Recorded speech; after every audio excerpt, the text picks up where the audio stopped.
Okay, Mr. Chair, we're live. Thank you very much, Sarah. Good afternoon. I'm Eric Lutke. I'm chair of the Revenue Subcommittee. Appreciate all our members joining us today and our a number of guests that we have with us today. Our goal today is to get a little into the weeds on a tax credit that was created a few years ago and has not performed up to expectations, the RISE credit, the Regional Institution Strategic Enterprise Zone credit. I think there's virtually universal agreement that the way it's designed now is not doing what we want it to. In fact, it's not doing much of anything at all.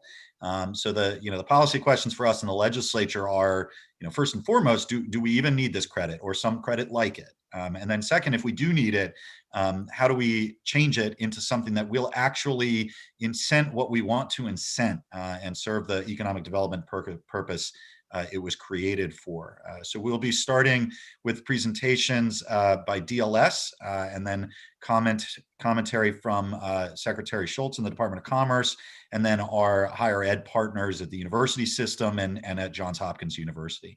I will turn it over right now to Mr. Robert Rehrman from the Department of Legislative Services. Thank you. Thank you, Mr. Chairman and members of the subcommittee for the opportunity to present. My presentation will have two parts. I'll strive to provide an overview of the RISE Zone program and outline the findings and recommendations of our evaluation that was conducted largely during calendar 2018. Before I begin, I'd like to thank the Department of Commerce for the assistance that they provided during the evaluation. Throughout the entire tax credit evaluation process, they have promptly provided the information that we need. I also like to thank individuals at universities and local governments who met with us during the evaluation process. Second, it was a team effort at DLS, and there were a number of individuals involved in the project. Next slide, please. Since its establishment in 2014, there have been no significant changes to the program's benefits or qualifications. It borrows heavily from the state enterprise zone tax credit program in that it has similar capital investment and employment tax credits in a geographically targeted area. It is administered by the Department of Commerce, but is implemented by qualified institutions and local governments. There are some dissimilarities between the programs, the enterprise zone and the RISE zone. I think the first is, at this point in time, the RISE zone is significantly smaller in scale than the enterprise zone program. There are approximately, I believe there are 6 zones in 5 counties, and there are about 700 acres in total. In the enterprise zone program, there are over 30 zones in 17 different counties. In addition, the size of the RISE zones are typically much smaller than the size of the enterprise zones. In addition, the programs do have different objectives. Next slide, please. The first step in the application process is for designation of a qualified institution. Of the eligible institutions, there have only been public 4-year institutions of higher education and 1 community college. There have not been any private institutions of higher education or other eligible organizations such as nonprofit organizations affiliated with federal agencies, such as I believe the 4 federally funded research and development centers that are located in the state of Maryland. Throughout the application process, institutions must generally demonstrate a connection with the community and a history of involvement in the community and a capability and a plan for its development. Next slide, please. The second part of the application process is to be designated as a RISE zone. These are designated for 5 years and can be renewed for an additional 5 years. The qualified institution must submit a joint application. For example, for UMBC, they submitted a joint application with Baltimore County, the University of Maryland College Park, submitted a joint application with the City of College Park, Town of Riverdale Park, and Prince George's County. The RISE zone must be in immediate proximity of the qualified institution, but there are exceptions for rural areas or instances in which there is an approximate nexus. Next slide, please.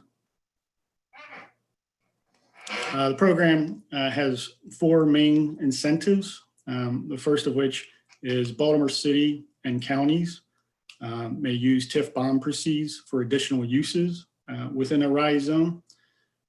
At the time of our evaluation, officials at the University of Maryland, Baltimore indicated that was a significant factor in their decision to participate.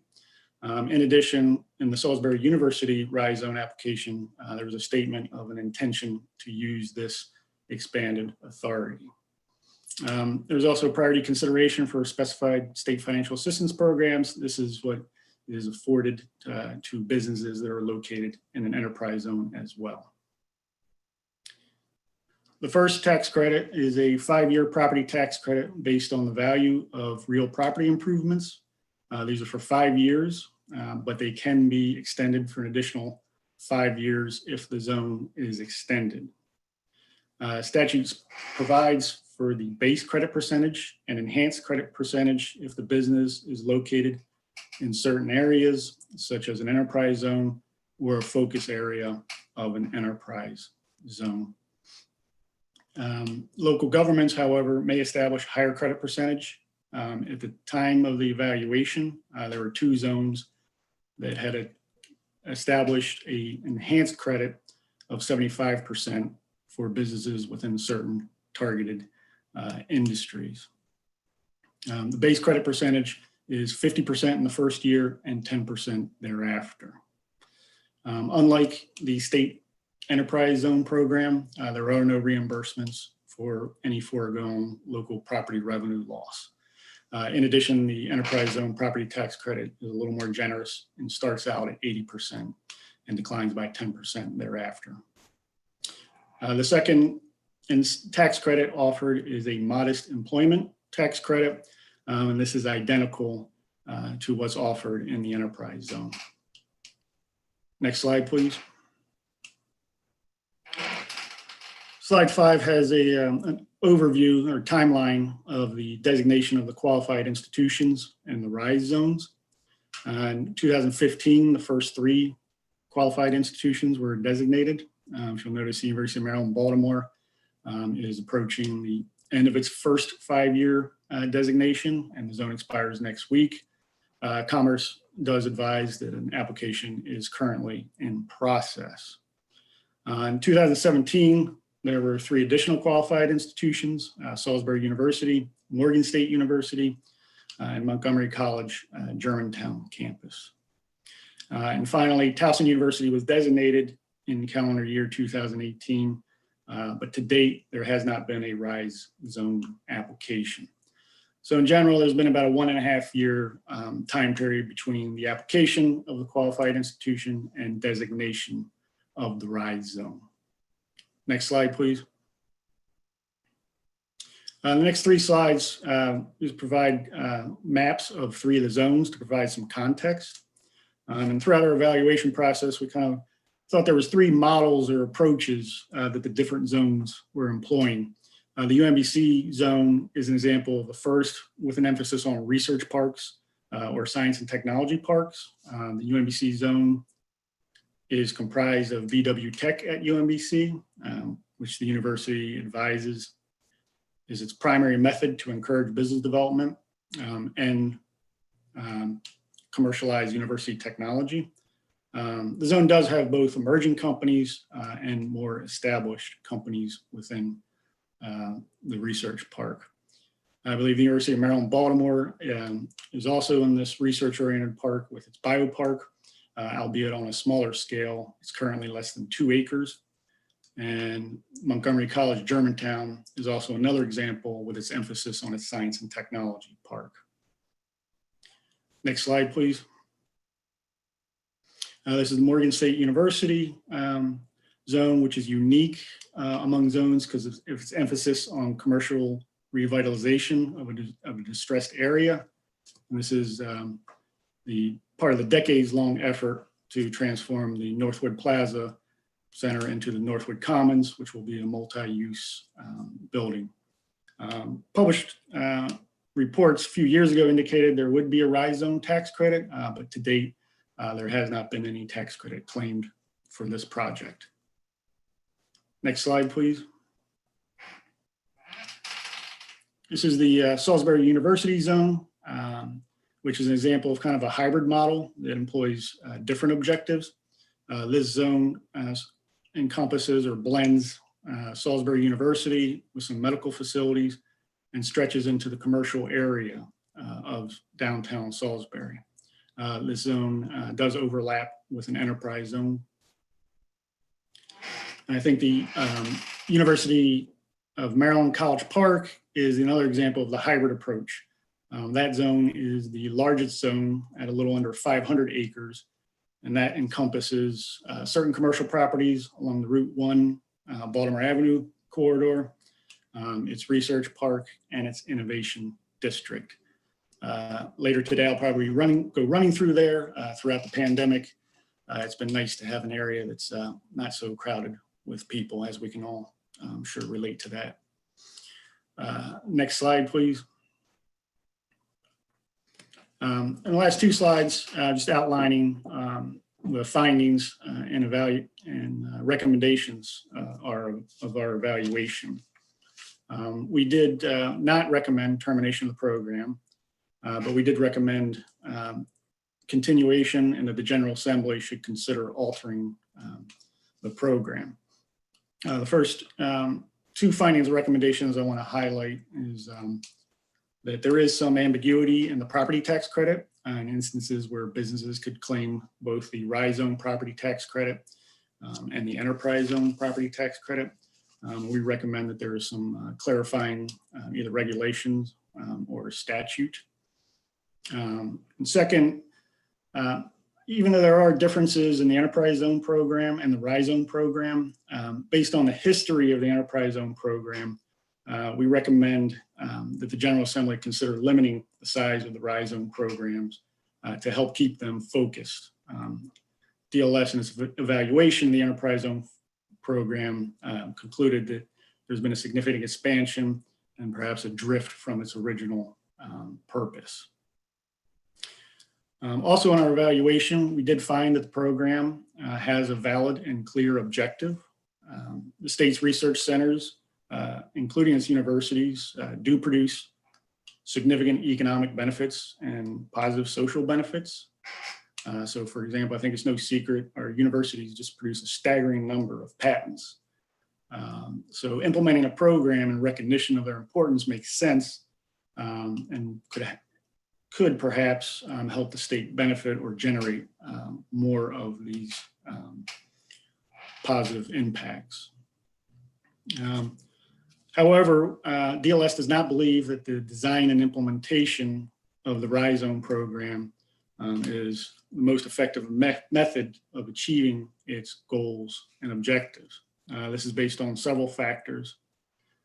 First is the program largely repurposes the enterprise zone program, which was designed in the 1980s to fulfill a different objective of the state. In addition, that conclusion reflects within the DLS evaluation findings that the program had difficulties in achieving its objective. For example, within the enterprise zone evaluation, we found that there were issues with the employment tax credit, which I mentioned is identical in the rise zone program. Also, throughout our evaluation process, we did travel across the state to discuss with the Department of Commerce, and as I mentioned, the officials at universities and local administrators who were working on the ground to implement the program. I would say that since joining the department in 2003, those were some of the more enlightening exchanges of ideas I've been involved with, specific to one program. And so we were able to gain an understanding of the goals and objectives of each zone and what they were trying to achieve. And I think we did not consistently receive affirmation that the two tax credit tools provided by the state were the most effective method to help them achieve their goals. We also gained an understanding of how businesses had reacted to the availability of the RISE zone tax credits. And I think even after consideration of the program's recent enactment and the implementation lag in getting it up and running, there haven't been any business tax credits awarded. And I think that speaks to a disconnect between what the program is offering and the businesses and their needs within the zone. I also think, even though it does have a valid objective, DLS would like to see maybe a fine tuning of that objective beyond kind of a general economic development or employment growth within the area. It reflects both the unique characteristics of these RISE zones, their emphasis on research and technology, and also there are a number of similar other state and federal programs that address those needs. So the RISE zone is existing in the midst of those other programs, not only the enterprise zone program, but as members of the subcommittee are, I'm sure, aware of the federal opportunity zone program. Of the 149 census tracts that have been designated within Maryland, a number of these are also within or approximate distance to the RISE zones. So I think the challenge going forward for the RISE zone program is to figure out what it can do better than those programs, or what need do those programs not meet. That concludes my presentation, and I'll be happy to answer any questions. Thank you, Mr. Wehrman. I appreciate it. Members, I should have mentioned earlier, I didn't. If you have any questions, please feel free to let me know by using the raise hand function in the participants tab at the bottom of your screen. I don't see any questions right now. I do want to mention that while she won't be with us for very long because she has to go teach a class, the Chair Kaiser, has joined us for a little bit to listen in on the conversation. Delegate Barnes, you have a question? Go right ahead. Thank you, Mr. Chairman, and thank you, Mr. Wehrman, for your presentation. I think the chairman started his remarks by stating, is this something that we should have, or should we get rid of the RISE zone tax credit? And then listening to your remarks, you said that there may be some areas in which we can alter the RISE zone. Can you elaborate on that?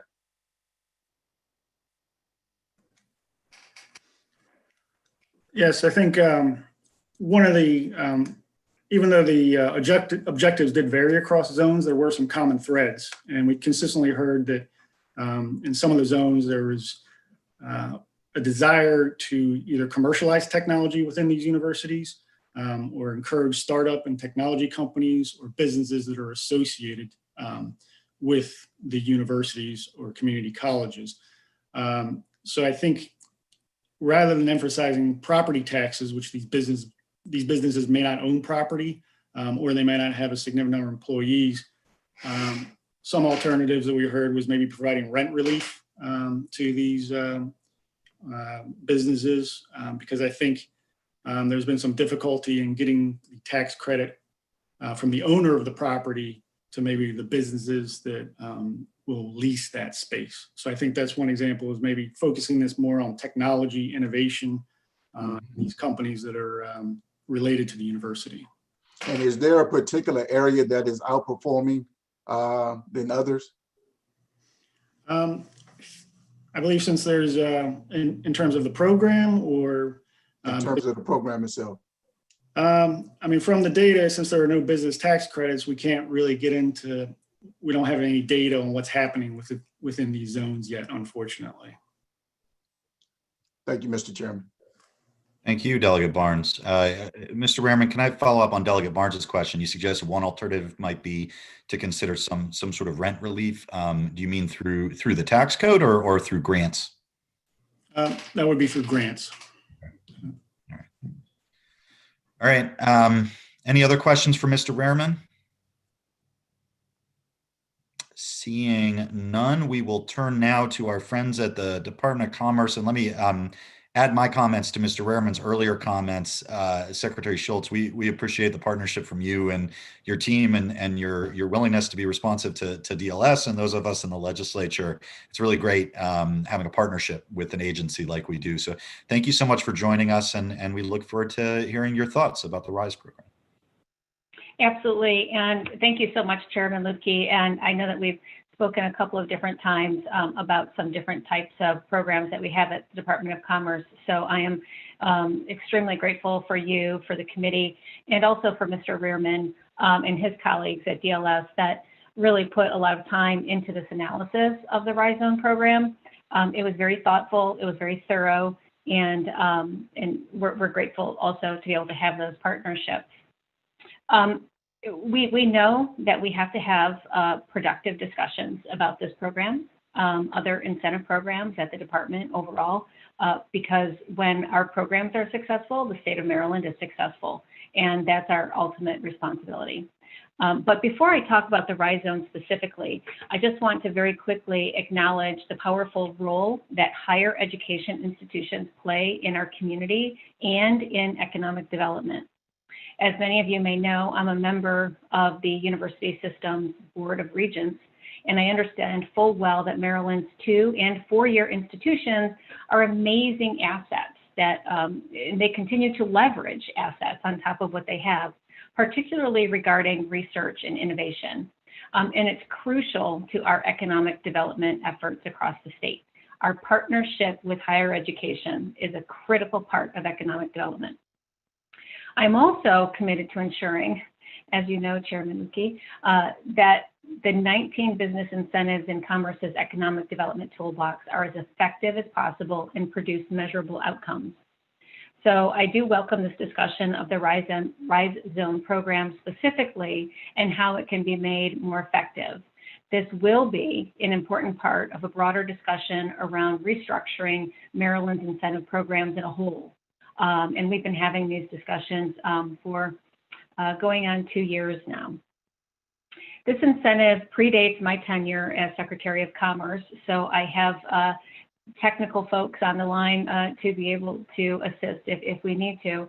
And I have not personally reviewed or approved any applications to create new RISE zones, but I am given to understand that the institutions and local governments who applied to create the existing zones submitted extremely thorough and thoughtful applications, which I have no doubt, and they laid out very ambitious goals for their own specific zones. However, each institution faces different challenges, so each zone has different goals, as noted on page 25 of the DLS analysis.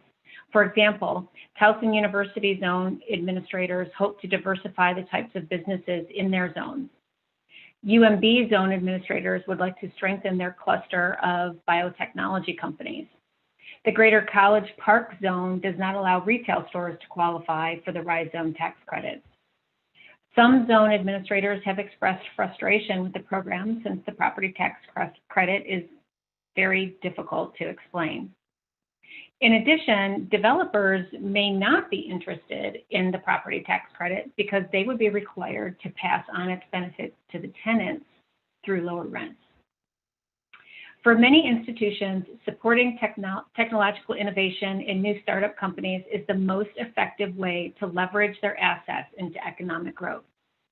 However, institutions like Morgan State University and Salisbury University have RISE zones that reflect a more traditional community development plan.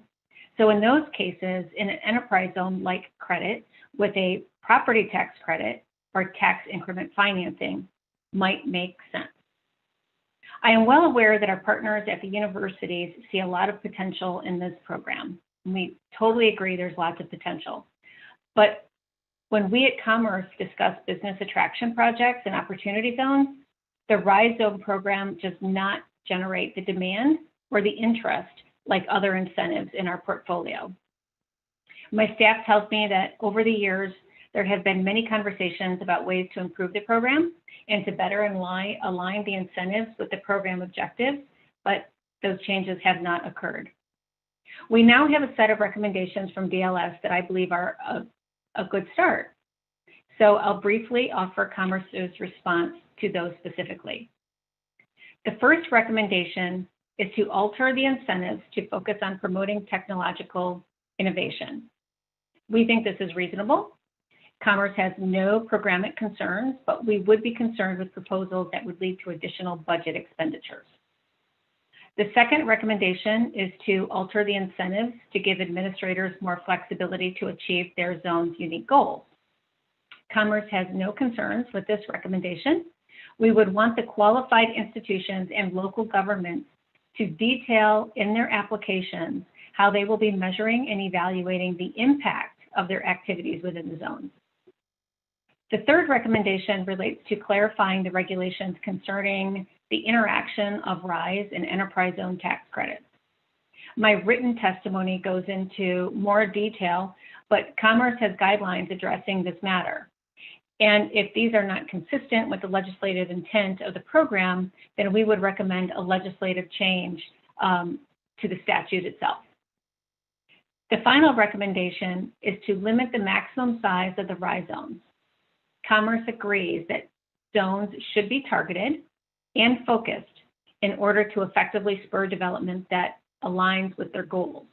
That being said, we think it would be very difficult to formulaically calculate what the maximum size should be.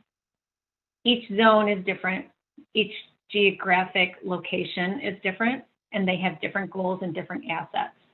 So the ideal size would probably be, at this point in time, a subjective determination based on geographical standards of the areas around those universities. So I know several experienced economic developers are also signed up to testify, and hello to all of them in advance. I know we're all interested in hearing their thoughts as well. But I want to conclude by saying that there is broader agreement that supporting innovative startups that grow out of university-led research should be a top economic development priority. That is one of our top economic development priorities at the department. A property tax that is more suited for real estate development is not the best incentive for achieving the goal of supporting innovative businesses. I think we should all be, we should all consider better ways to support our emerging companies. And we are thinking of better ways, and we've had many conversations about those better ways to support these emerging companies. We can do that by retooling the RISE zones. I believe we agree that, with Mr. Rearman, and that there's not a recommendation to get rid of the program, but to recreate the program. And what does that look like with new incentives that are targeting startups that locate near the institutions that can capitalize on the resources that are available to them in those locations? And I think we're all clear on what the overall goal is. And Commerce looks forward to further productive conversations, which I have no doubt will happen, about the best way to move Maryland forward.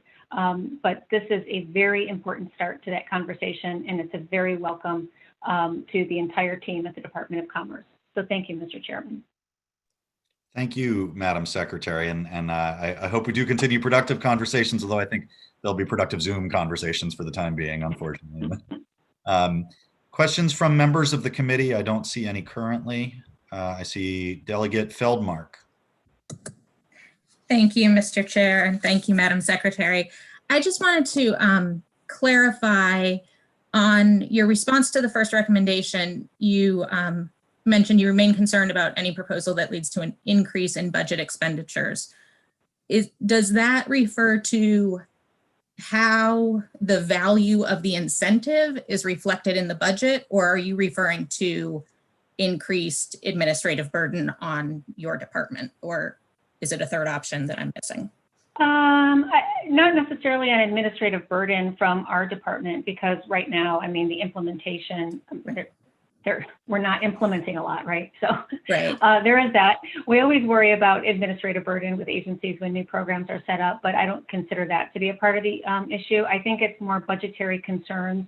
I heard a concept that there could be grants that could be distributed to businesses in order to be able to defer costs for them for rent or lease options or something. And that may very well be a valid recommendation, but I'm not in the position to agree with a mandated funding at this point in time to go towards the program that's not currently existing. Does that make sense? Okay, so the idea of budgeting a grant as opposed to a loss in revenue that could be realized but currently is not. Is that correct? okay? Yeah, so I mean, you have unbudgeted items and then you have budgeted items. Right. And, you know, the possible loss of revenue in the future is different than the general fund budgeted as of today. Yeah, thank you. You're welcome. Great, thank you. Any other questions from committee members? All right, seeing none. I will turn now to our guests from the University System of Maryland, followed by our guest from Johns Hopkins University. So from the University of System of Maryland, we have with us James Hughes, the Senior Vice President and Chief Enterprise and Economic Development Officer for the University of Maryland, Baltimore. Former County Executive Ken Ullman, Chief Strategy Officer for Economic Development at the University of Maryland College Park Foundation, go Terps. We have David Iannucci, the President and Chief Executive Officer of the Prince George's County Economic Development Corporation. And then from Johns Hopkins University, we have Mitch Bonanno, who is the Chief Real Estate Officer, I believe. And so we'll go in that order. If that works for everyone, we'll start with Mr. Hughes. Very good. Thank you. Thank you very much, Mr. Chairman. Thank you very much for everybody examining this issue, and Mr. Rehrman, and the DLS has been very, very good. Spent a good amount of time really probing the RISE program, and the Department of Commerce has been great to work with in administering the program. As you know, UMB is located in downtown Baltimore. We do a significant amount of life sciences research, mostly life sciences. Also very strong law school and social work, but this year we were awarded nearly $700 million in life sciences research. About 60 million of that was from private companies. So both those numbers are the biggest effort that we've had. Considerable economic impact in Maryland. We work with many of the biotech companies throughout the state doing sponsored research. Of course, we've been very busy recently with the COVID vaccine, working on COVID vaccines, COVID therapeutics, as well as through the hospital system, COVID treatment. The RISE program, we're very much focused on the idea of bringing businesses to the campus, to the university. So far, just in the last 4 months, we've created 7 new startup companies. So we've had a big focus on tech transfer, working with Tom Sadowski and the other universities. We've created a equity investment program that is investing in our companies. We've strengthened our tech transfer activities. So those companies, we found when they, we want whenever possible for them to locate in Maryland, and the closest proximity they have to the university, we find strengthens the collaborations, the greater likelihood that they're going to continue to do research with the university, hire our graduates, innumerable benefits of that. But it does come down to real estate and having available space. Right now, there's a real shortage of lab space, particularly in the greater Baltimore area, Baltimore City. So our companies are going further afield than we would like. So yeah, very, very critical to keep this going. The RISE zone also ties in very nicely with our community objectives. So we're very focused on economic development in West Baltimore. The campus, as you know, is borders one of the poorest sections of the state, with a average income half of the state average and high unemployment, and really a distressed community. And we're spending a lot of time trying to create jobs and working with the community. So specifically with the RISE zone, we have a very, very small RISE zone for a few more days. We are the RISE zone that expires on December 7th. And that gets to one of the issues with the RISE zone legislation itself. as Mr. Rehrman pointed out, from the city perspective, Baltimore City, particularly 5 years ago, was not very keen on the rise zones because it was lost tax revenue for them. So Baltimore City essentially gave us one building site. So it's actually 1 acre of land out of a 14-acre research park. And that was all we could get them to do at the time. We have gone back in, and the city has approved expanding the rise zones. So this is what is before the Department of Commerce right now, to 5 building sites. So the biopark as a whole is about a dozen acres. We've had $400 million of private capital investment in the rise, not in the rise zone, in the biopark.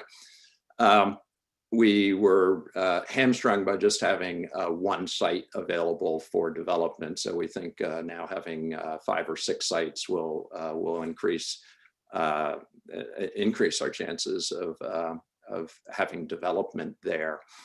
While the benefits are modest, the real estate tax credit as it is going to help us. We hope to break ground this spring on a new $160 million privately financed building that will enable us to expand the number of biotech, as well as cybersecurity companies and IT-related companies that are located in the park. Compared to other jurisdictions that our developer is working in around the country, Maryland has less incentives than many. So although the rise zone real estate tax credit is modest, it is something that we're able to provide to the developer, and they do pass on the benefit to their tenants, which makes it easier for them to rent the space. So it's at the margin, but it's still an important margin for the developer. We, as Secretary Schulz and DLS have suggested, I think the rise zone concept of having these projects tightly connected to the university with a broader economic development mission become a great platform to keep the program, and then look at what other activities, what other programs can incentivize and promulgate expansion there. I do want to say, while the rise zone is located right next to the university, going back 10 years ago, we had a small company with about 30 employees move into the biopark. Over the years, they grew to 200, and then they were acquired by a out-of-state company for $1.2 billion. A lot of Maryland people made a lot of money there that's being reinvested in other companies. The firm, it's called Catalent, now has major facilities in Montgomery County and Anne Arundel County, and their employment in the biopark is about 300 employees, but they have another close to 1,000 employees throughout the state. So while you do have this very location specific, as the companies grow, they do expand throughout the state. So I think the economic development benefit certainly is statewide as the rise zones are successful. And I will stop there, but thank you very much for the opportunity to talk about this, and look forward to working with you and answering any questions that you might have. Thank you. Great. Thank you, Mr. Hughes. I do need to offer my apology to Tom Sadowski, the Vice Chancellor of Economic Development for USM. Tom, if it's okay with you, we'll come to you after Hopkins, since we didn't have you in the order of speaking. No, that's fine. Thank you, Mr. Chairman. Great. Thank you very much. So next we'll be going to County Executive Ullman, who I will continue to call County Executive for the rest of his life. Mr. Chairman, thank you. I appreciate that. Thank you very much for having me. I will give a caveat. Apparently my neighbor, who I love dearly, decided to have some tree trimming done at this very moment. So if you hear any noise in the background, that's what that is. Quick shout out, by the way, to my former Chief of Staff and colleague, Delegate Feldmark, and my former student and TA, Brad Fallon, who I know is doing a great job for you. So my comments will be fairly brief. first of all, I want to thank the legislature for creating the RISE zones. I believe wholeheartedly that this is an important program.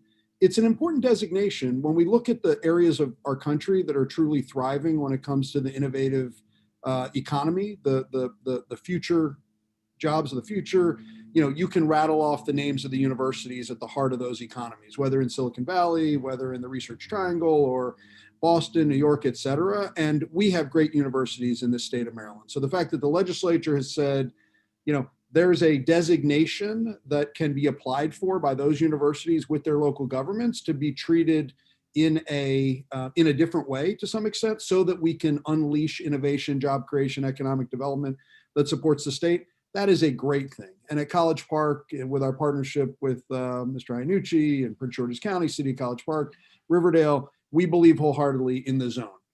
So that's the good news, and we remain appreciative and excited. And the not so good news is it just doesn't work. It doesn't work for the kind of companies that we're talking to, and it's sort of a last decade approach to the kind of job creation that we're talking about. And one of the things I wanted to do briefly, if I could, and Sarah, I apologize because I got this in late. Do you have the one slide that I sent in that lists the governor's recent Future 20 Promising Startups that just came out? And a shout out to Secretary Schultz for this list. And if so, is there any chance we could get it on the screen? And if not, I will just talk about it. And I know Tom Sadowski's going to talk about it as well. Was that part of the slides that Tom sent me? No, it was one that came in a few hours ago. So no, I don't have it. I'm sorry. Okay, thank you. The Commerce Department came out with what they decided were the Future 20 Promising Startups, the most promising startup companies in the state of Maryland. And at College Park, we were thrilled and honored that 7 of them are located in Prince George's County. 6 of them are either in our Discovery District or on campus in our TAP building in an on-campus incubator. Tom's going to talk a little bit more about the fact that 15 of them received some sort of state-related funding for startups. And although I'm particularly proud of the ones coming out of the labs at University of Maryland College Park and the fact that Prince George's County has more than any other jurisdiction, when you look at all of them, almost all of them have a connection to Hopkins, to UMB, to UMBC, and many of them, so, companies like, N5 Sensors in Rockville also came out of a lab at College Park, right? So we believe that with our Greater College Park initiative, we needed to do the hard work that unleashes those companies out of labs, right? We collectively, Hopkins, the Maryland system, I think has done a really good job of prioritizing technology transfer, new entity creation. What we haven't done as well as we can is seeing that when those companies are started, that they actually grow and thrive in the state of Maryland, rather than somebody in Northern Virginia or somewhere else investing in them and moving them right when they get to the point of creating meaningful jobs, taking them out of Maryland. And so when I look at the companies, the 6, for example, 3 that are in our Discovery District, all 3 of those, IonQ, which recently, Quantum Computer Company, just recently announced a new 25,000 square foot expansion in a university building, hiring another up to 175 employees, building out 10 new supercomputers, quantum computers. The work that we had to do to keep them from moving to Northern Virginia, or frankly, to keep them from following their startup founder who moved to Duke, who had some thoughts about them locating in the Research Triangle, the work that the university did with Commerce, with the county, to get them to stay. We actually built out their new facility for them.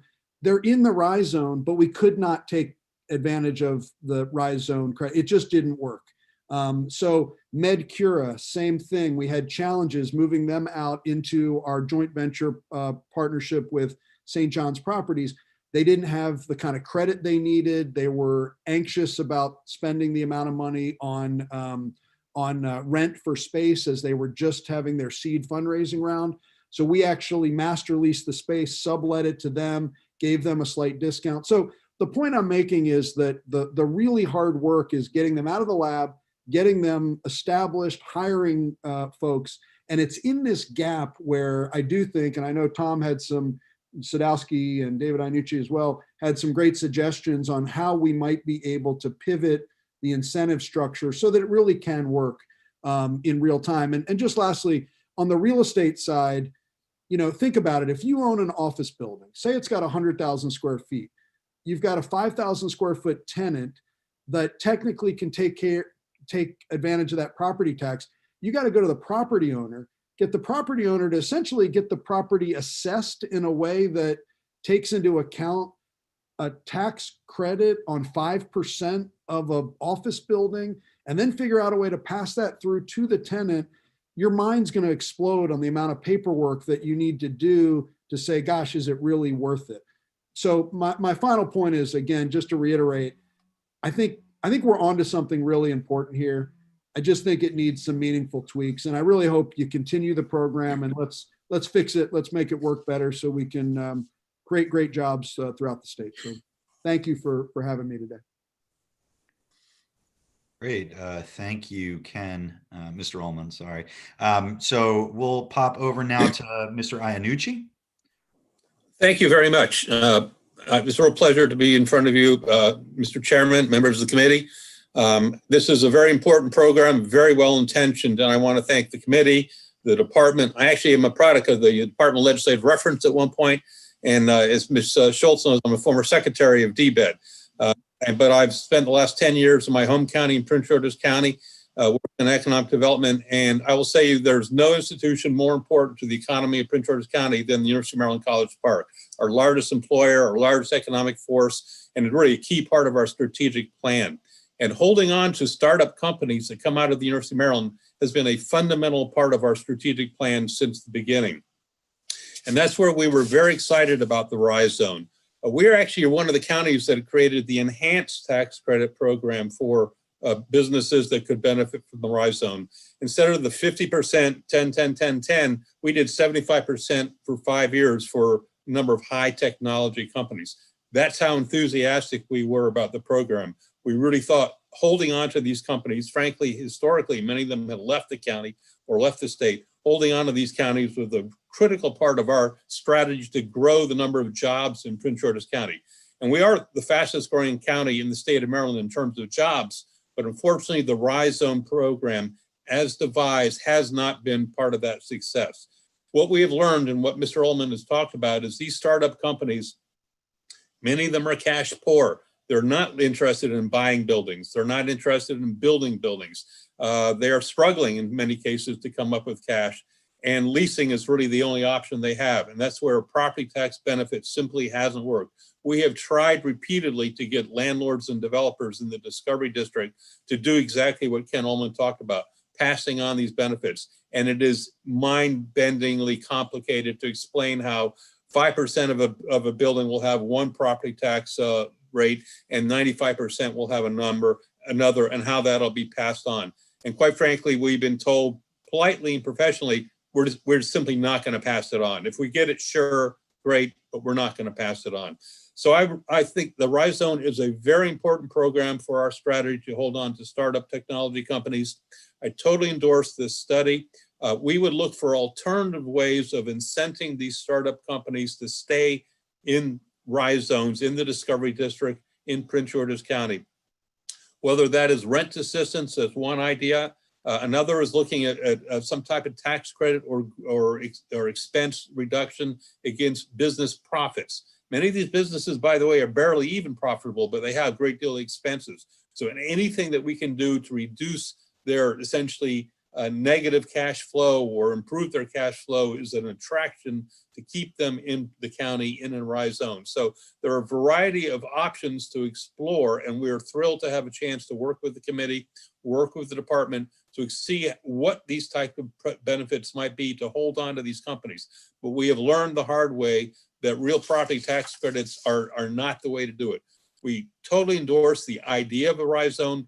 We implore the committee to keep this program, but to work with all the interested parties and coming up with a way to make it an incentive to these cash poor startup companies to stay in the county, to stay in these RISE zones. This is an important program, and we support it, and we thank you for the chance to talk about it. Thank you very much. I do see members starting to raise their hands. I am going to go ahead and go to our last two witnesses and then do the Q&A at that point.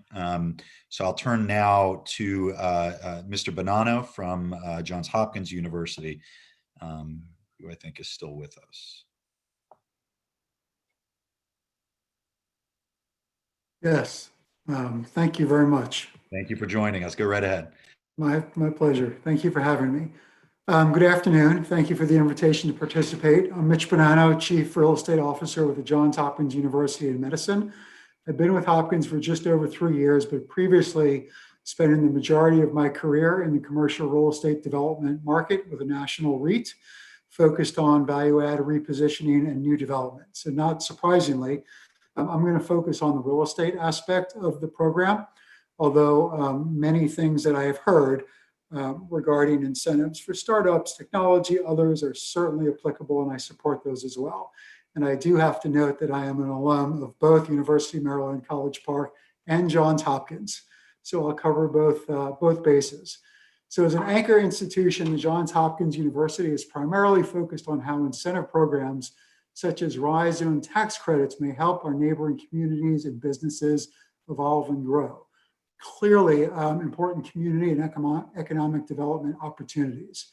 But as noted on Exhibit 3.1 of the DLS analysis of the RISE program, the vicinity of Johns Hopkins University Homewood campus is not currently a RISE zone designated area, but we hope that it will be, and have been discussing such with Baltimore City representatives. And I'll come back to that at the end of my testimony. But taking a step back and just starting from a higher level of tax incentives in general, it is always hard to predict the future use of such programs for real estate development projects. Many other local and larger market factors are much more influential in determining the pace of new projects proceeding. However, I've never seen a project not proceed due to an incentive program being available. Again, it's always challenging to predict how and when and on which projects an incentive will be utilized, but having such programs known in advance as available is both a qualitative and possibly quantitative inducement for creative real estate development projects. And let me discuss the qualitative benefits first, since they're often less obvious. So defined incentive programs send a clear message of local and state support to the real estate market that may encourage consideration of projects, tenants relocating, and otherwise, regardless of eventual qualitative eventualities. And having known incentive programs in advance just allows for earlier and more creative planning of how such programs may be utilized for projects, so thus increasing the likelihood of use. So I completely agree on evaluating programs midstream, check in and adjusting them as may be helpful, but don't undervalue just the fact that they are there and available as well. The potential quantitative benefits are usually more obvious. So, RISE zone specifically provides expanded use of tax increment financing, as noted in the DLS analysis and I'll just read item 8 of that subsection, any other facilities or structures of any type, whether for public or private use, that support the purpose of the RISE zone. And that's a very broad application, and it is more broad than other TIF policy typically is, which focuses on public type infrastructure as part of a TIF. So again, while the cost of implementing TIFs in general can be challenging, as can other tax credit incentive programs, and that is something to further evaluate as well as part of this discussion, the differentiating aspect of the RISE program is important. I want to emphasize that. Additionally, historic and new market tax credits are becoming more difficult to utilize. The number of commercially feasible historic buildings for renovation or retrofit has continued to decrease, and the availability of new market type tax credits continues to be uncertain.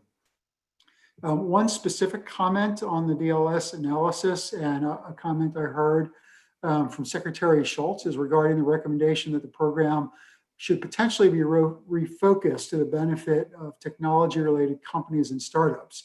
While this is a very important area to incentivize growth, some companies, these companies also look for otherwise complete communities in their decision of where to locate. So in the race for the attraction of talent, and not only that, but as mentioned, keeping talent in these companies in the area, the specific incentives are very important, but also is just the general area, the growth of that area, and other companies that are coming in.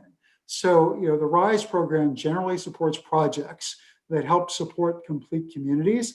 The RISE program is indirectly helping technology-related and startups stay in those areas. It's the ships all rise in rising tides theory, and that can't be underemphasized as well. Also, just at the start of my testimony, I noted there's not a RISE zone overlay proximate to Johns Hopkins.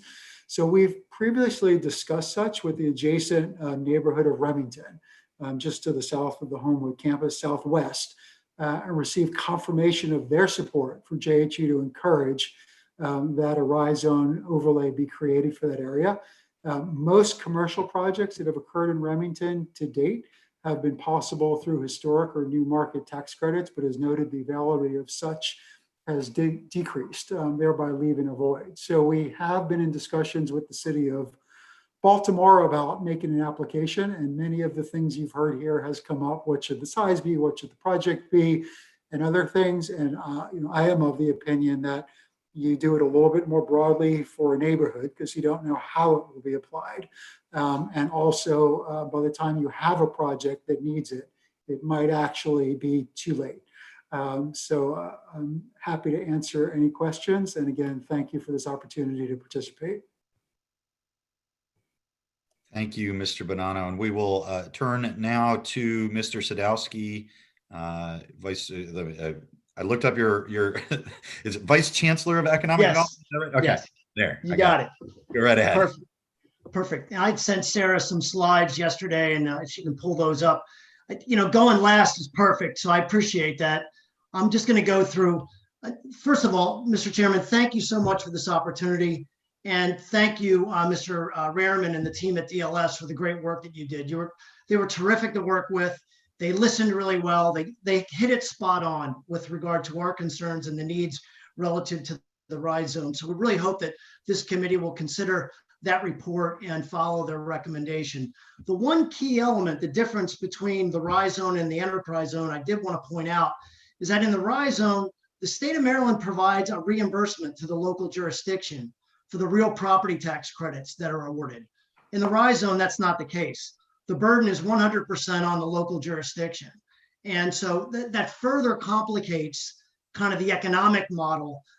But quite frankly, if we're not giving really many credits to start with, it hasn't really been a huge fiscal hit. But it is on the local jurisdictions currently to provide that financial incentive. And I think some of my colleagues would back me up. But if we could, I'm just going to give a quick overview and in terms of focus, because I think all the details and the mechanics of the RISE zone program and what doesn't work has already been well covered. So I want to talk about where we should be focusing down the road. So if you could please, Sarah, next slide.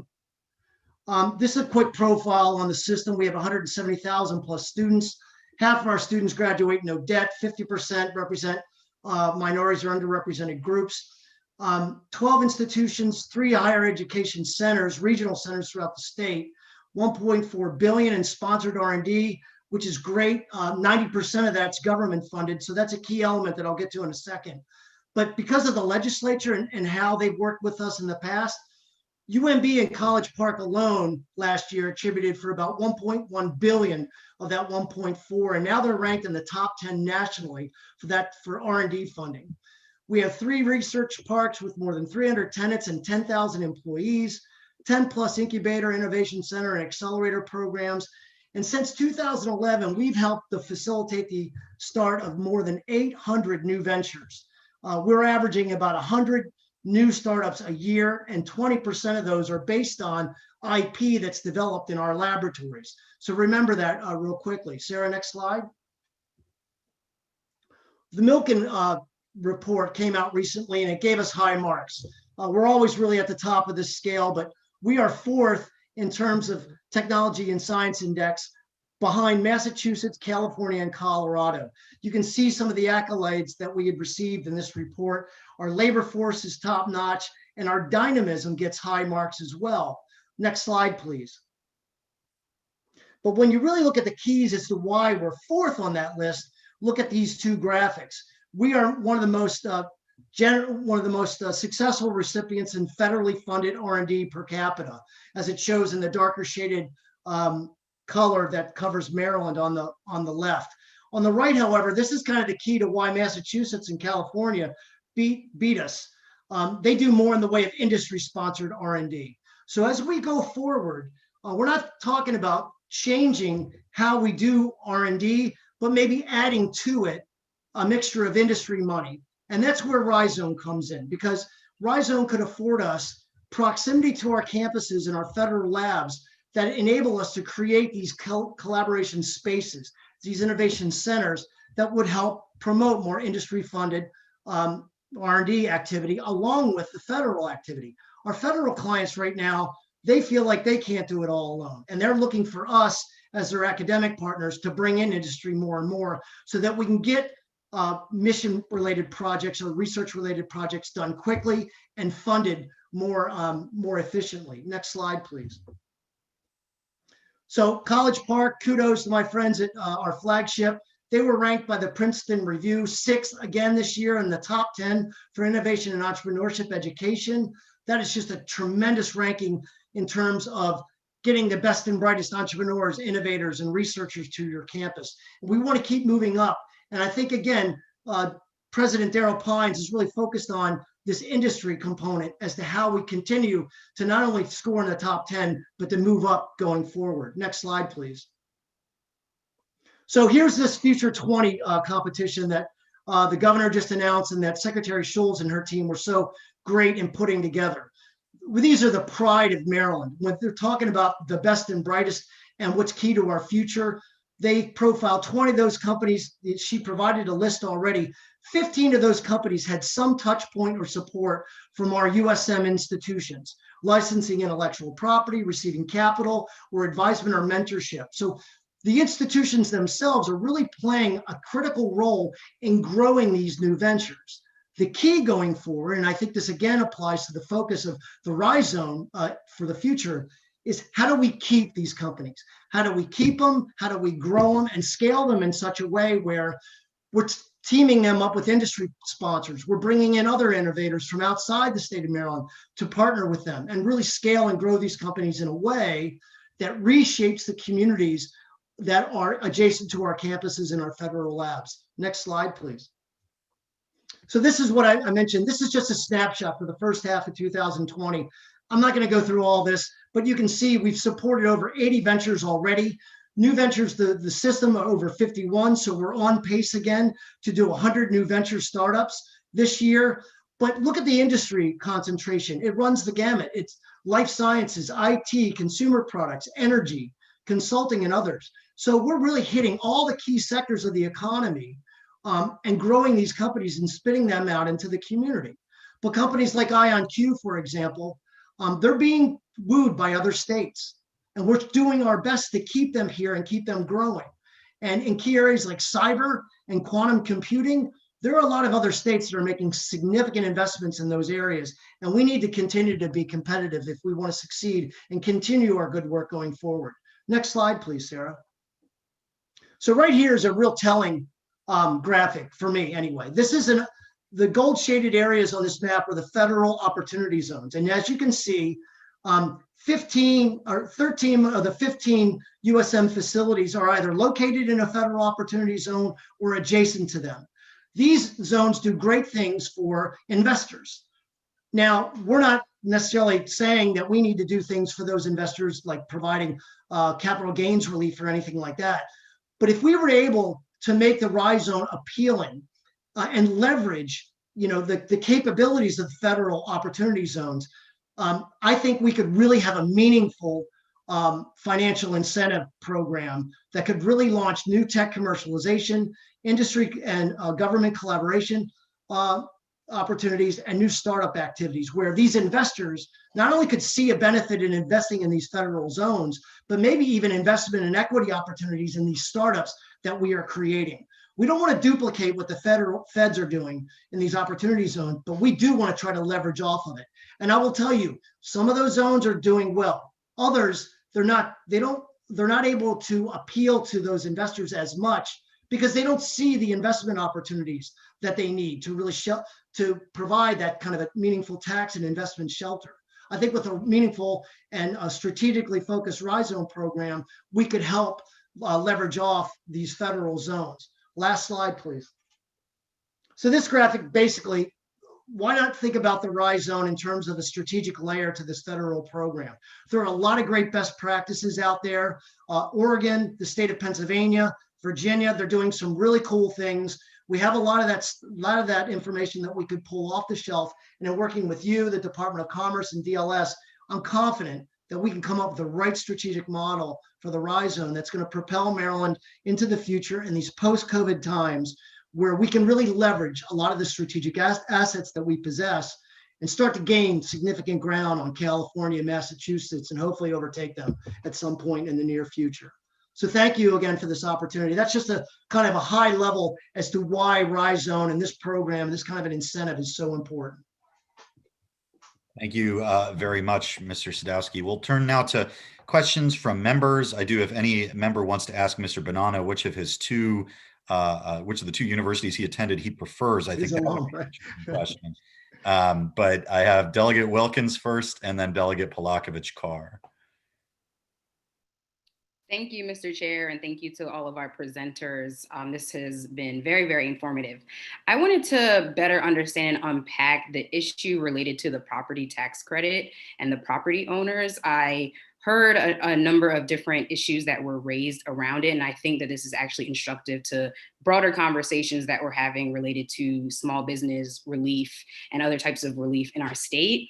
And I wanted to understand better how much of it is the complexity and the difficulty in developing and implementing the property tax credit versus something that I heard regarding the property owner maybe not wanting to pass on that credit. If you could unpack a little bit more, more of the challenges around.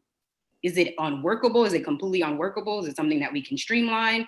Or is it sort of an unwillingness to sort of pass on that benefit and share that benefit? I'm trying to better understand that. If I could, I'm happy to jump in, or David, maybe I'll jump in real quick and then, the unwillingness in my experience is not an unwillingness in I'm greedy, I want to keep this in my pocket and not pass it on. It's that it would take so much paperwork, it's unworkable for that small benefit to then pass it on, just doesn't make sense. And what I would say is the only way this will really work as a property tax is if we lure a large user who is gonna buy the piece of property and build their own major facility.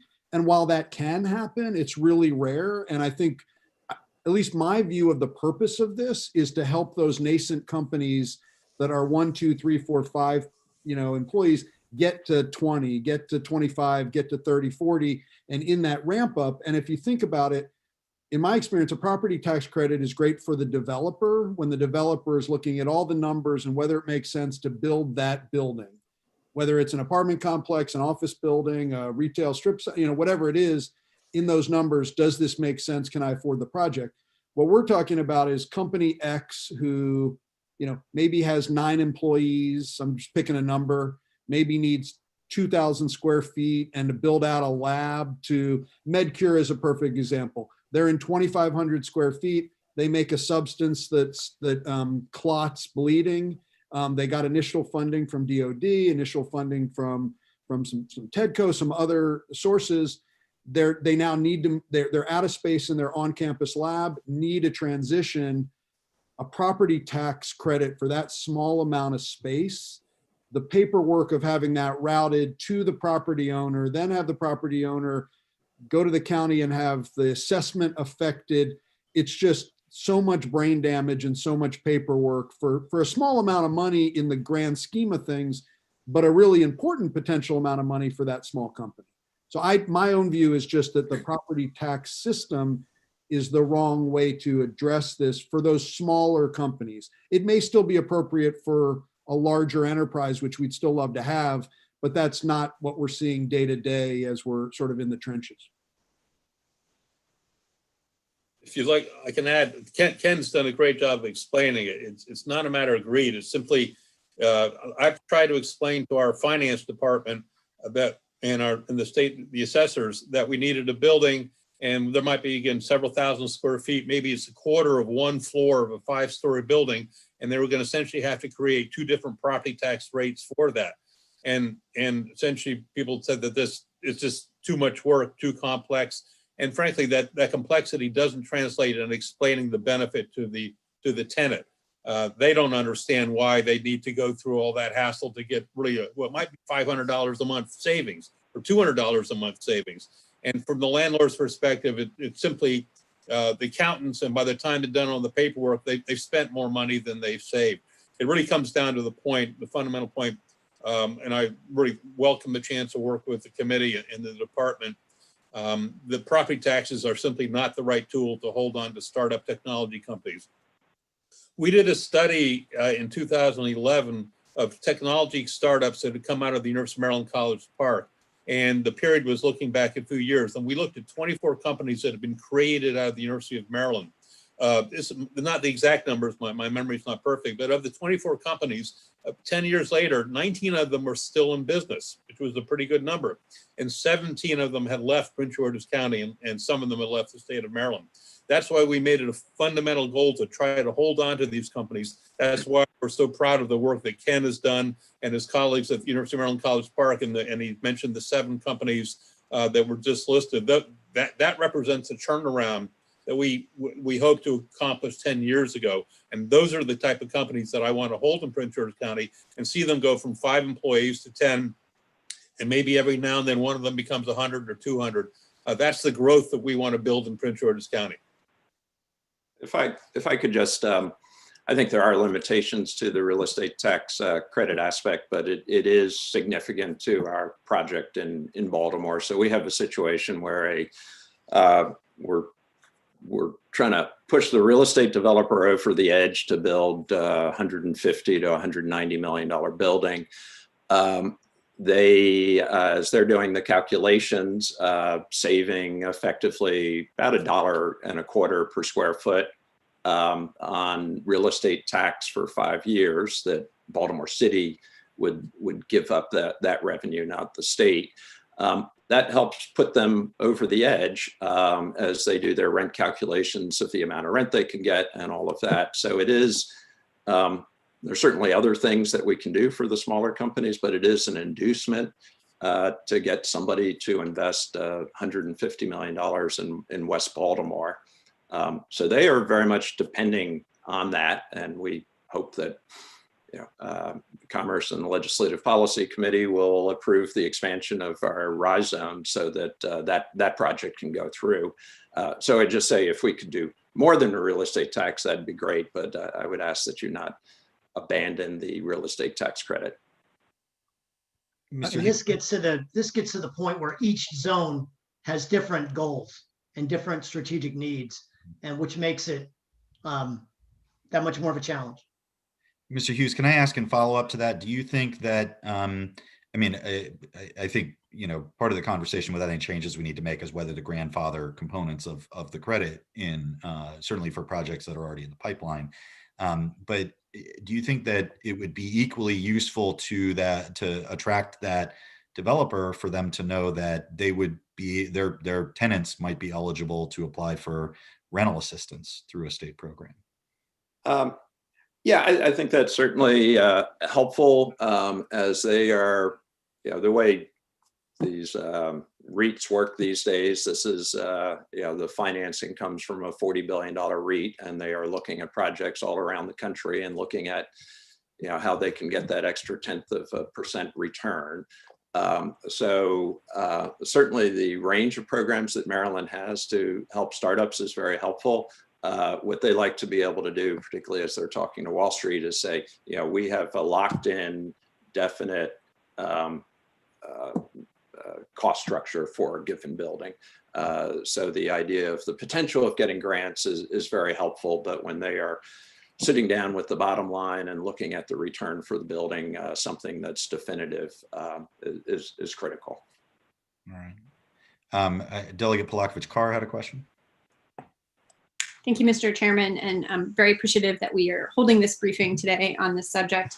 So I just have a few questions, trying to take a step back here and to understand some of the bigger picture implications of what we're talking about today. So Mr. Ullman actually just spoke to this a few minutes ago, but I'm wondering if some of the other folks representing universities can speak to, you know, what is a typical characteristics of a startup that you're seeking to keep near the university that perhaps is spinning off, you know, in terms of size of employees, amount of revenue raised, operating revenues at that point, anything that could give us a better sense of, you know, what are the types of sizes, stages of companies that you're seeking to retain? Because I feel like if we're talking about much earlier stage companies, perhaps the types of incentives we should be talking about are different than for, say, later stage ventures.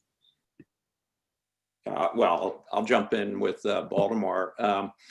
We have about 20% of our space occupied by startups, and those are companies generally coming out of the university, usually UMB, but sometimes other universities. They are biotech firms that probably have raised $1 to $2 million and have 8 to 10 employees when they first move in. They go through a couple fundraising rounds, and maybe 5 years later, they've raised 60 or 70 million, and they've grown to 20 or 30 employees. So it's that generally the startups we have raised about $1 million within that first year. So they are perhaps more established than what you think of an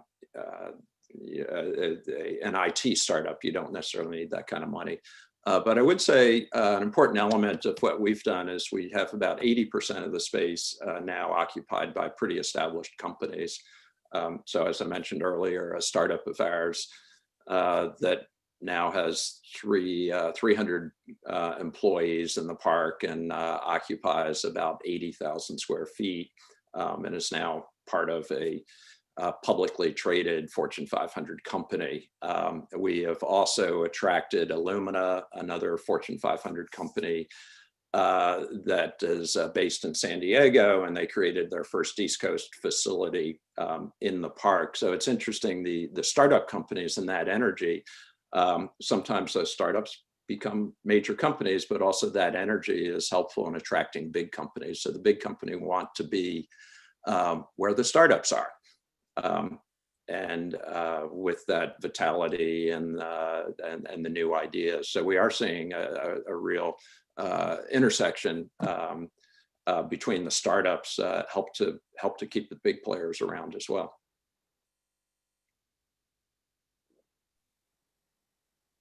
I would just jump in. I know I spoke earlier, but I would agree with Jim. When you build an ecosystem, so, we're in the running. I think we're one of 3 finalists for a major aerospace engineering company that's an international company that's down to 3 sites for its U.S. Innovation Center.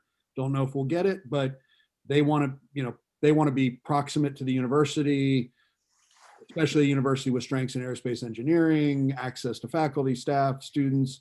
But it's also part of the energy that having lots of companies around, lots of just interesting, dynamic, and frankly, then also the amenity package that, having the restaurants and having a hotel conference center and having all those things. So we are seeing our priority, frankly, is to make sure we're doing everything we can to help our own startups, because we think that's the best way to grow new jobs. But as we're seeing folks like Adobe opened a software research lab and hired a dozen folks in College Park, they have one next to MIT, they put one next to College Park. That's a wonderful thing.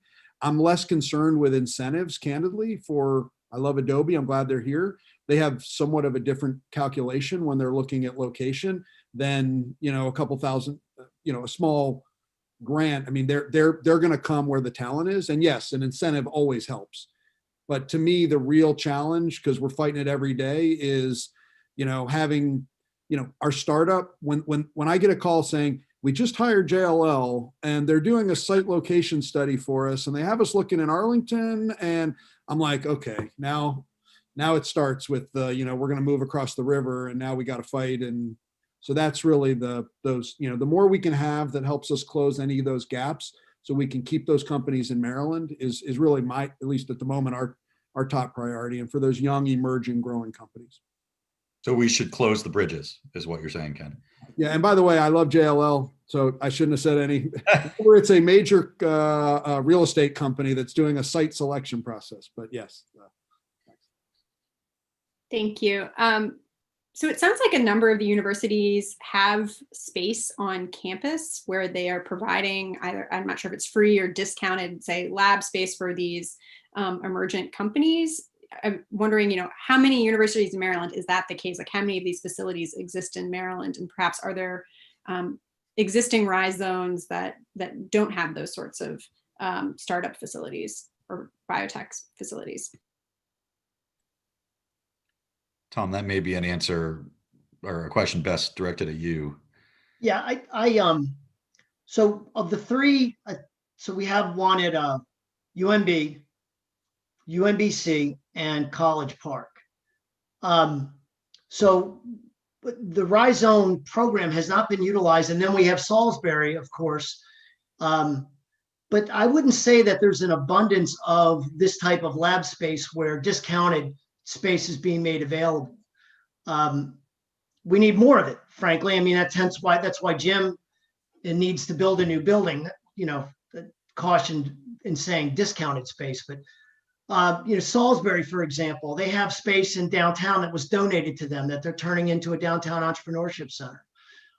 They're using RISE Zone because they have access to the tax increment financing benefit, but they're utilizing the enterprise zone to provide meaningful tax credits that are state supported for the developer to try to create this space. And a lot of times the benefits are being used to reinvest in old spaces that require renovation and to made available. So I want to caution, like UMBC, for instance, the research park at UMBC was space that was built by COPT and Merit Properties. It doesn't technically reside, or they aren't university-owned facilities. When we use state bond money to build new facilities, there's a restriction on the amount of space that we can actually even offer to private companies for use. It's like a 20% or maybe even less than that. So what we're talking about is utilizing the RISE Zone in such a way where we can create more of this space with proximity to the university facilities, so that we don't have to use university facilities to make this available to companies like that, because we need it for the research and the academic space. So, I mean, again, when you're talking about attracting private users and accommodating private users, there are limits to how much of our space that we can actually afford. So we're trying to create more opportunities where we can partner with developers or with companies like a Lockheed Martin or an Adobe, for instance, to create these kind of innovation hubs so that we can house these companies. You hit the nail on the head, though. Some of the space down at College Park, it's great, but it's expensive, and some of the entrepreneurs can't afford the rate per square foot that's offered. So that's what we're hoping. In a meaningful amendment to the RISE program, we can make available more of the type of space that affords proximity at a rate per square foot that's doable for a lot of these earlier stage companies that aren't cash rich or don't have the capital resources, because we, the universities, can't afford to really offer that type of space ourselves. So I guess to answer your question, very limited in the amount of space that we have to offer at a low rate or a discounted or a no cost for entrepreneurs. We need more. We don't want to give it away, but we also want to have these environments where we can house them or accommodate them. Thank you. And I guess my last question isn't necessarily specific to the RISE program, but just in general, as I have done more reading over the last few years about specifically geographically based economic development programs, that there's many economists who have a lot of skepticism around these kinds of programs, and especially when they're defined for very small areas, anything say below a county level, may not really be effective. And I think, to some extent, we've highlighted the issues with the RISE program, but part of me is thinking, is it also just how small these areas are? When we look at other state-funded programs like enterprise zones, the newer opportunity zones, we can see issues there that have been borne out in other states as well with these kind of geographic-based programs. And so I, as I have been thinking about the RISE program, just keep coming back to the idea of, is this too prescribed in terms of having something that is place-based? And now we've been talking today about, providing assistance with rent versus, money is fungible. I strongly believe that the state gets a good return on investing in early stage startups that are based here in Maryland and helping to spin off technology from universities. But perhaps we should be looking at something that isn't so defined and prescribed in terms of what it is. But we could still get, better outcomes in terms of companies choosing to stay in Maryland and to grow in Maryland. So I don't know if anyone has any thoughts on that, but I'll be finished then. Let me go to Secretary Schultz first, because she was waving at me. Yeah, so thank you. I just want to, and Delegate, I really appreciate that question, because I think that is a very intriguing question as far as, geographical economic development. The counties would come back and say, and I know that David Iannucci would have something to say about this, the enterprise zone structure works really, really well. The counties have designated, those enterprise zone areas. The RISE zones are very similar to the enterprise zones, but they're sometimes duplicative of the enterprise zones in those same geographical areas.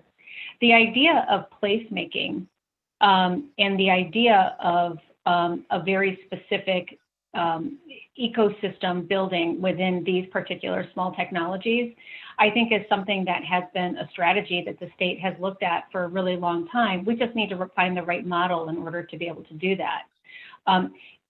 We have a unique asset that Tom had talked about earlier, and the unique asset in the state of Maryland is all of the universities that we have, by the way, both public and private. I don't want to leave our private institutions out of this conversation either, because they have also been very critical, just thinking about Johns Hopkins and what it is to be able to put out individual businesses into the world of manufacturing and research and development. But I think without having the right tool, and so at the Department of Commerce, we look to see what is the right tool. And the conversations that we've had with Chairman Lukey on these types of type of issues is you can't take one product and accept that it's going to be the best product for all of the individual entities that are coming to you. It is not a one size fits all. So I think what we're talking about today and what DLS provided as in way of a report was that there is this need to continue to build this ecosystem around this university system, but we need to be able to find the best tool. And what Ken and Jim and Tom and everybody else is seeing is that they have these smaller startups that you get them into the proximity of the university system, and then they can grow and expand. They can grow and expand through a TEDCO grant. They can get funded through, nonprofit, right? They can get some university funding. They can get some MEIF funding, right? I mean, there's lots more opportunities out there for them right now as far as state resources or semi-state resources as far as some of those are concerned.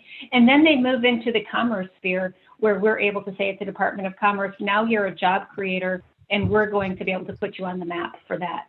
And so it's an entire basket full of products that is going to be used at different stages, but keeping those individuals closer to the universities during that prime part of their beginning part of their existence, I think is critical. And I don't know if that's helpful to you or not, but I just wanted to make that clear. Delegate, I think you hit on that's a key question. We don't want to make the same mistake again. We want to come up with the right mix. There are those best practices. There are those models out there. And I would love to, like I said in my brief comments, love to work with DLS and all of you and Commerce and trying to find the best fit that affords not only the right model, but the kind of flexibility we need to apply to the varying needs throughout the state and opportunities throughout the state. Ken, go ahead. Yeah, I was just going to say really quickly to piggyback on Secretary Schultz's comment that I don't think this should be in any way viewed in a vacuum, right? And there's lots of programs through Commerce, TEDCO, et cetera. And what I think is so important about this program when it comes to the size, because I have these thoughts all the time. And obviously I talk to elected officials who say, well, what about my district? Why are you focused on College Park?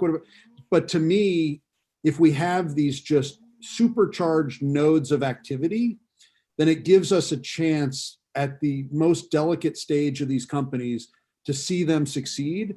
And then they move to Germantown and Bowie and Columbia and Frederick. And frankly, when you see that Future 20 list, you see some of them, focused in certain areas, but then you see the sensor company in Rockville that started on campus in College Park. But I do think that having that energy in a tight, small place for this one program is a really important thing from my perspective. David, did you want to respond to? Yeah, the two words, the perfect thing, two words that I think kind of calculate our strategy. The secretary used the word placemaking, exactly the word I was going to use. Ken and I think Tom used the word ecosystem. We really have seen one of the most dynamic, strong areas in Prince George's County for economic development is the Baltimore Avenue Campus Drive Discovery District area. It is where we have more cranes, I think Ken likes to say, in that one location than we have in the rest of the county. And so the idea to concentrate these companies and have them have access to restaurants, and the Discovery District used to be criticized for just being a dry, empty kind of office park with nothing. You had to get in a car if you wanted to get a cup of coffee, if you wanted a hamburger. Well, now those folks can walk to Whole Foods and walk to nice restaurants, and more is being developed in the entire area. And it's that type of addition of amenities, placemaking, as the secretary said, that we think gives us the real advantage in Prince George's County and College Park to hold on to these startup companies. Again, startup companies that in the past might have left the company. Notwithstanding what Ken said, we don't want them to move to Frederick. We want them to stay in Prince George's County. But we want to hold on to them here and have them be part of the new knowledge economy and help us grow our number of jobs. Too many of the citizens of Prince George's County have to leave the county every day for employment. We want to have jobs in the county for our residents. All right. Delegate Feldmark has a question. Thank you, Mr. Chair. So following up on that in the issue of location and the sense of placemaking, I understand sort of building to a critical mass where then the location becomes its own incentive, right? And I think that's what we're striving for. But when we look at economic development and the value to the state of these kinds of incentives in terms of job creation and growing our tax base, as you look at this smaller area around anchor institutions, part of that is the value added to the anchor institution itself, right? And so I'm just wondering if you all can speak to the value added to the anchor institution and if you have ways of quantifying that.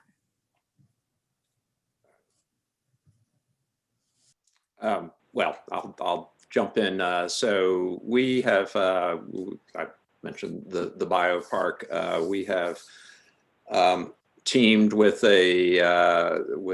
three companies, in particular in the biopark, to win $100 million worth of federal grants. And that money, that's over about 8 to 10 years. And those are grants where in some cases we are the prime that's applied for the grant, but we've not had the resources in-house. So we've teamed with a company, Catalent, that manufactures drugs. They have a GMP facility. So we've submitted and won a $30 million grant to NIH, where the university and Catalent were essentially able to split that money. We have been running clinical trials for the last 10 years that are NIH-funded clinical trials in partnership with a company in the biopark. I think it's fair to say we would not have been able to win those without the partnership, and they certainly would not have been able to win them. We have also found companies that are located across the street.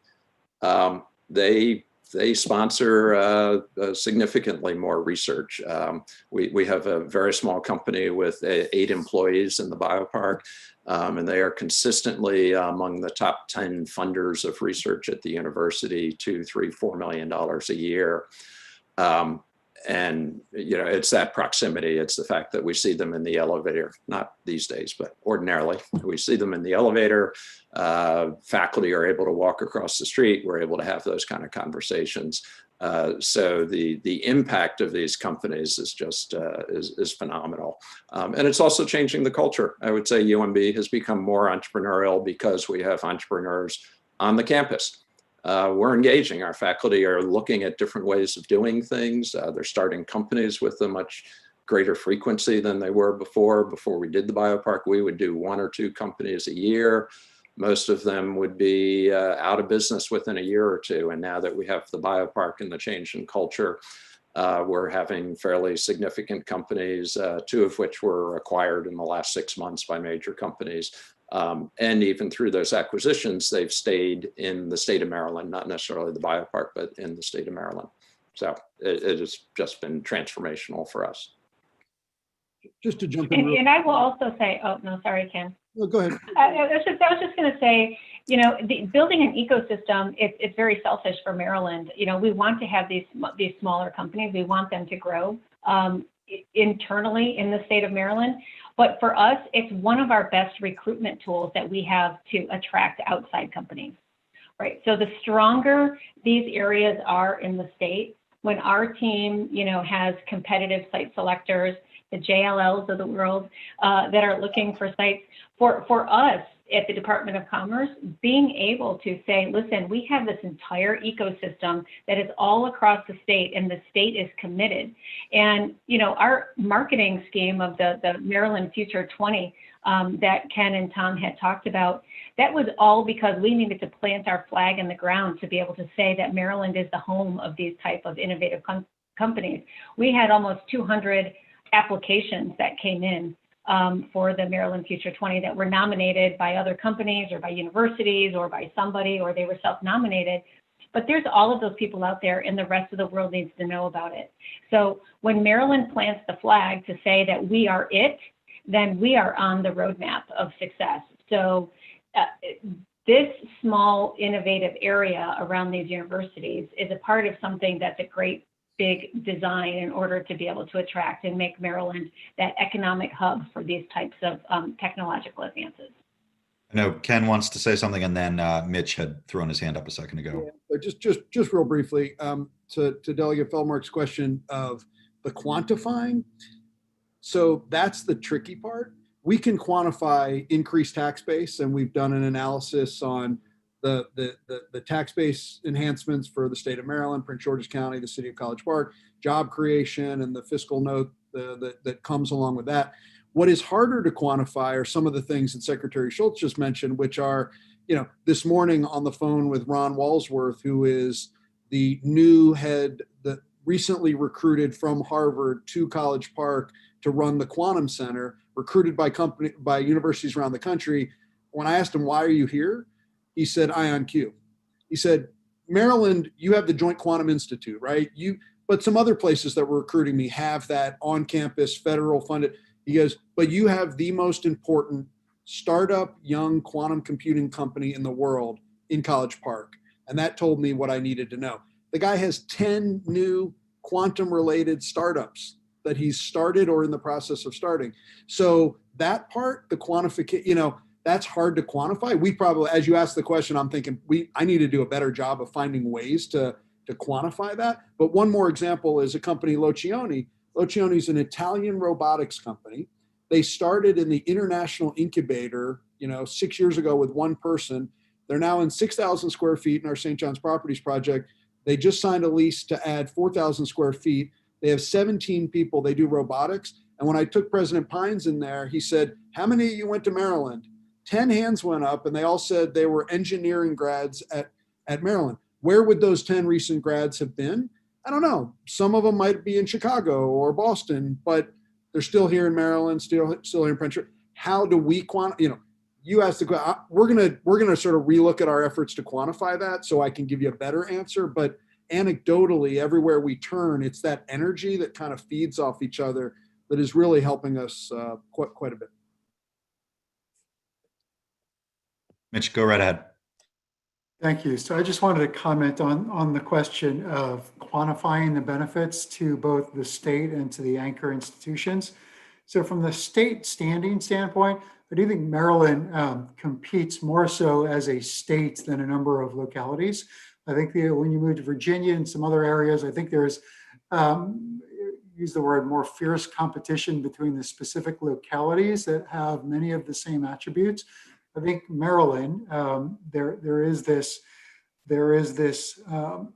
piece of competing as a state, that as these individual areas develop, I think it just raises the bar of the entire competitive landscape of the state. So I do think, you have the tax revenue, the other piece is really hard to quantify into numbers, but I do think that is a benefit. From the anchor institution, for us, sure, I could go on a long list of companies we've partnered with, or Johns Hopkins Technology Ventures Group, all the different pieces we do, APL and all of that. But I was really approaching it, and I called it complete communities. I was approaching it from an area of placemaking. And so placemaking is the term that others have used. I called it complete communities. But when you look at the area around Hopkins, what the couple of projects, that the redevelopment projects in Remington that have occurred without a rise zone based on other tax credits, in sort of the placemaking aspect, it literally is part of the front door of Hopkins when you come off of I-83 and you drive through that neighborhood. So I would really define that as one of the main qualitative benefits to us as an anchor institution, that really just helps our recruitment and just helps raise the bar of people who would think about relocating to that area. All right. Thank you very much. I see no further questions from committee members. I want to thank committee members for taking time today. All of our guests who joined us, we really appreciate your input. Mr. Rehrman from DLS and your team, and Mr. Butler and Ms. Hartman for helping to run the technology and keep us going today. We appreciate it. We're going to continue these discussions. I think the next step I'd ask is that those of you who joined us today, and certainly if there are other folks that you work with around some of the other institutions who might have thoughts, I'd love to get ideas for alternative options, right? I think there's a sense that the incentives in the zone right now don't work. So what would work? So if you could do a little brainstorming, share those through my office, and I'll make sure to share them with members of the committee, and we'll circle back for this discussion later in the month or in January. But I really appreciate everyone's thoughts and inputs. Thank you very much, and have a wonderful holiday season. Thank you.